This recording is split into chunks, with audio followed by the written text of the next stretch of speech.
Alright guys, so for those of you that don't know, I am a huge Joss Whedon fan. So obviously I've seen his original two TV shows, Buffy the Vampire Slayer and its spin-off, Angel. So Buffy ran for 7 years and Angel for 5, so I think what I'm going to do in this video is rank all 12 seasons between the two shows from the worst to the best.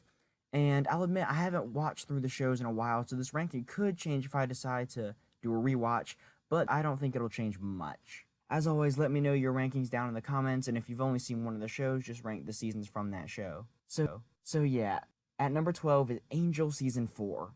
This season was just so soap operatic. I often found myself bored while watching it. The character of Connor lost his thrill very quickly. And while Vincent Carthoise's performance wasn't bad, the character's scenes were repetitive and did nothing for the plot. The big bad wasn't really interesting, and the blossoming romance between Angel and Cordelia was just forced. The redeeming factors for the season was 1, seeing Faith again, 2, Angelus, just Angelus, and 3, I really liked the season finale.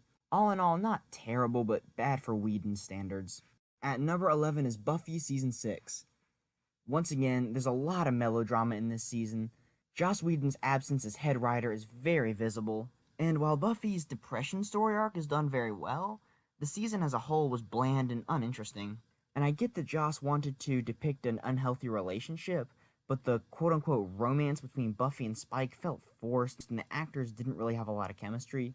The highlights of the season were, 1, the big bads. Warren, Jonathan, and Andrew were hilarious. And the other one is Xander's crayon speech. The scene where Willow breaks down and cries in Xander's arms will move anyone. And while the season's overall plot was not very interesting, it had a few standout solo episodes like Once More with Feeling and Tabula Rasa. At number 10 is Buffy Season 5. This is when the show started to go downhill, and while Claire Kramer as Glory is very entertaining to watch, the story about Buffy all of a sudden having a sister felt like an attempt by the writers to make the show interesting again. And while I'm not a Dawn hater, and Trachtenberg is not a bad actress, the character was shoehorned in, and a lot of her scenes felt repetitive.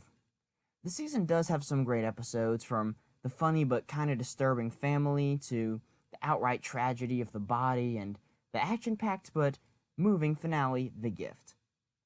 At number 9 is Angel Season 3. Like the previous one, this is when the show started to lose focus.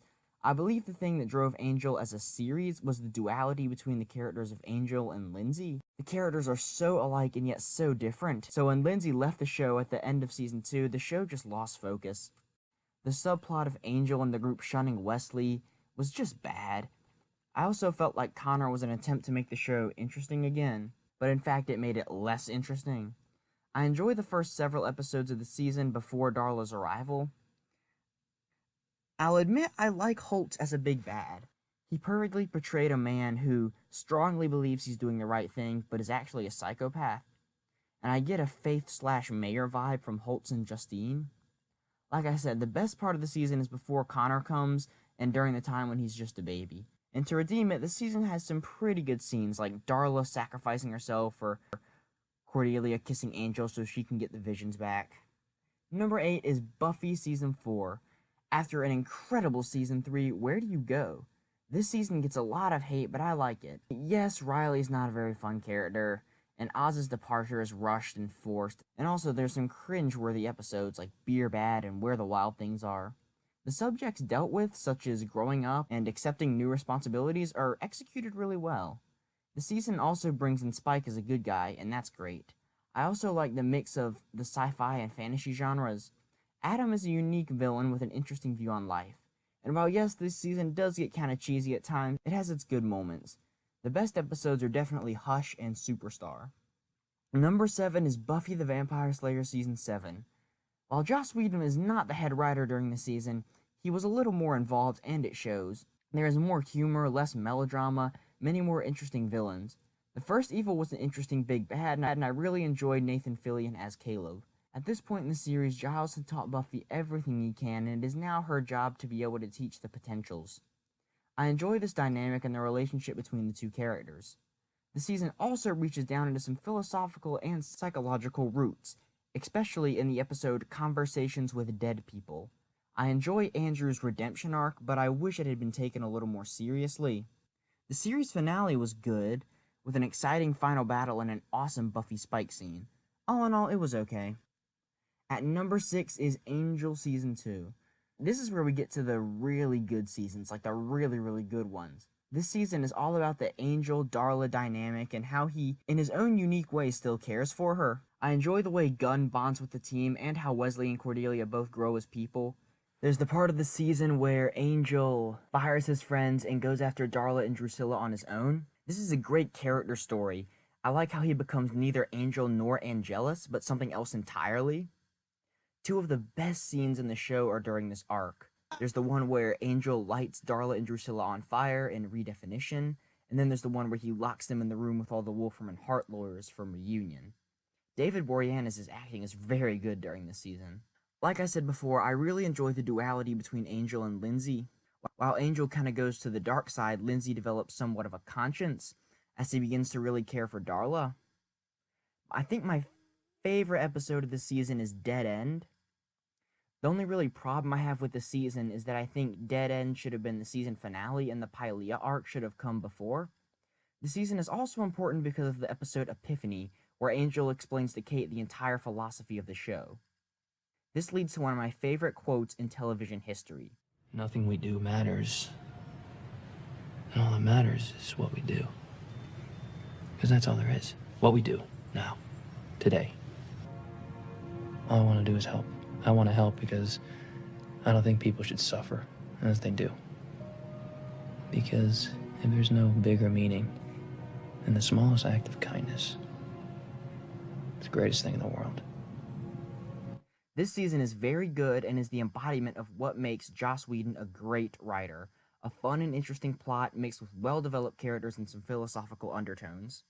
At number 5 is Buffy Season 2. A lot of people really enjoy this season, and I can see why. The only reason that it's this low is the big bad, Drusilla. She gets a lot of love, and Juliet Landau's performance is actually really good. I just find her character annoying. I also wish the story had been a bit more direct. Instead, it kind of wanders around not really knowing what to do. I love seeing Angel evil, and this season also introduced two of the best Buffyverse characters, Spike and Oz. Seth Green and Allison Hannigan have really good chemistry. While the Xander-Cordelia romance felt a bit forced, it felt natural after a while, and you could tell the actors were having fun with it. The thing that really stands out in this season are how great the standalone episodes are, like Lie to Me, Halloween, Bewitched, Bothered, and Bewildered. This is the show at its prime, using a demon or monster as a metaphor for real-world struggles. This season is very good. At number 4 is Buffy the Vampire Slayer Season 1. I know I'm going to get a lot of hate for putting this over Season 2, and while yes, this season is very cheesy, it's definitely good.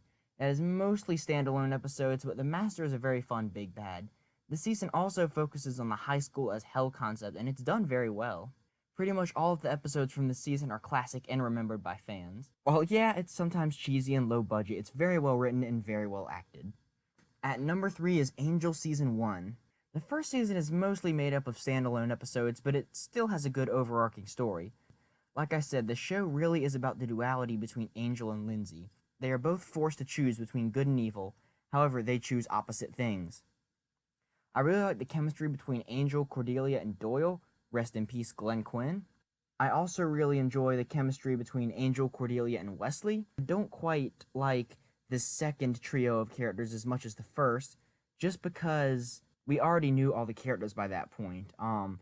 Doyle was the one character that we didn't really know since he hadn't been on Buffy, and so when he was taken off the show and Wesley was added, the show lost a little something. It was cool seeing Angel as a Batman-like anti-hero. It is also interesting seeing the show take a dark turn and portray things like domestic abuse or prostitution or STDs or drug use. My favorite episode is City of, and Hero is a close second. It's a very good season and I would highly recommend it. At number 2 is Buffy the Vampire Slayer Season 3. This is my absolute favorite season of the show. It brought an end to the classic Buffy the Vampire Slayer. I found Faith's arc enjoyable, and the Mayor is one of the best villains ever put on television. I love seeing Willow and Oz be together, and Buffy and Angel. This season also has the perfect pace. There's a few standalone episodes throughout the season while also having an overarching story about the Mayor. There's so many classic episodes from this season. Anne, Band Candy, Lover's Walk, The Wish, The Zeppo, Enemies, The Prom, and Graduation Day Parts 1 and 2. This season also has some of the show's best moments. There's Giles making Snyder let Buffy back into the school. There's Giles being fired. Xander saying, "I like the quiet" in the Zeppo. Buffy and Angel tricking Faith and Enemies.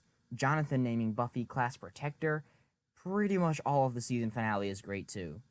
And of course, there's Buffy saying, "I'm Buffy, the Vampire Slayer, and in you the are?" premiere. This season is one of the most enjoyable things ever put on television and is my favorite season of the series.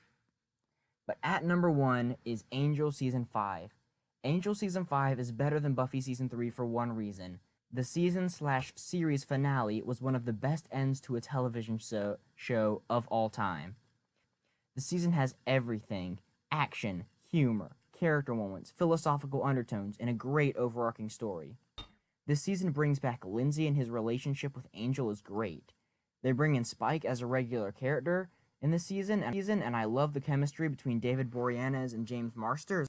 I love being able to see Wesley and Fred together. I wasn't a Fred and Gunn hater, but I liked her and Wesley more. I also love the way Cordelia's arc was wrapped up. The season did the impossible. It made Connor a likable character.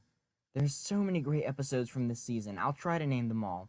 Life of the Party, Lineage, Destiny, You're Welcome, Smile Time, Origin, The Girl in Question, and of course, Not Fade Away. I adore the series finale, everything about it. Angel's speech about how evil can never truly be beaten, Spike reciting poetry to bikers, Gunn's conversation with Anne, Wesley's death, and Angel's last line, "Let's go to work." The only qualms I have with this season are the fact that Lindsay is evil again for pretty much no reason, and Fred's death was really rushed and had no impact upon the series. This season is an icon of fantasy television and will not fade away. So yeah, that's my list. Tell me your list down in the comments. Sorry I got into some spoiler territory. So yeah, do you agree? Do you disagree? Yeah, be sure to subscribe. Bye.